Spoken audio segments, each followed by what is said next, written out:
आत्ता दिदी आणि मी चाललेलो आहे एका स्पॉटवरती, कारण आई पप्पा नाहीत ना आज घरी, म्हणून त्यांना नाही नेणार. आता कुठं जाणार आहे ते तर तुमच्यासाठी सरप्राईज आहे.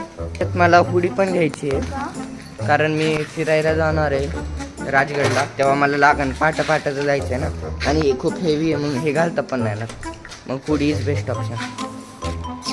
डायनिंग टेबल दिदीचं आणि माझं इथंच.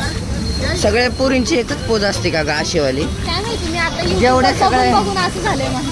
हा का? हा, बाकीच्या पोरींचं बघून मी असं करायला लागले. आता माझं हे होतं पहिले असं. ज्या आपण पोरी बघू ते फक्त असंच करतात, असंच करते. आता पोरीसारखं शिकायचं तर असं करावं. हां, सूप आलेलं आहे, सूप गणकू कसं आहे, चांगलं लागतोय, क्वालिटी तर आहे क्वालिटी. आता जबऱ्या काम झालेलं आहे आपलं,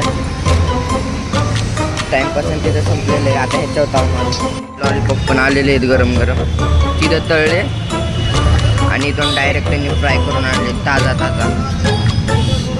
आणि खूप भारी टेस्ट आहे. हॉटेलमधली चायनीज आवडतं का स्ट्रीटवरचं दिदी तुला? Street food is next level. नाका तोंडातून दूर डायरेक्ट. आजारी असेल ना स्ट्रीट फूड खावा, बरंच होतंय डायरेक्ट. असलं नको सांगू रे, आज स्ट्रीट फूड मध्ये आजारी पडतं. काय नाही खावा, दूरच निघतोय डायरेक्ट. तर खाणं पिणं हो गया आहे आणि आता आम्ही चाललोय घरी. डेझर्ट पण खायचं होतं पण त्यासाठी आता साठच नाही राहिली. दात बीत तर माय असं वाटायला लागलं की मी विमलच खाल्ली का काय. तर जाऊ घरी, चलो भेटू घरी गेला.